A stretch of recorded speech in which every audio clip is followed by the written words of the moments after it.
Sonke isilwane kufanele sikhonjwe, noma ngegama noma ngetheko. Qala ngezilwane ezinempilo noma esisasencane bese udlulela kulezi ezindala. Izilwane ezigulayo kufanele zisetshenzwe ekugcineni.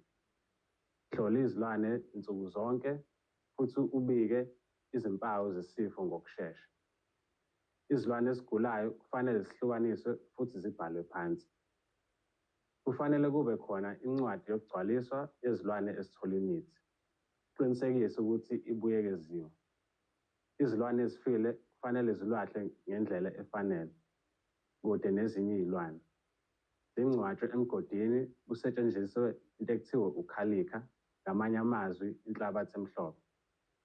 Ukuhlola kwezidumbu kusiza ukuqonda ukuthi kwenzekeni, uvimbele okunye ukufa okungadingekile. Uma izilwane ezimbili zifa ngokulandelana isikhathi esifishane, biza udokotela wezilwane. Ubona izilwane nsuku zonke uzoba ngowokuqala ukubona inkinga.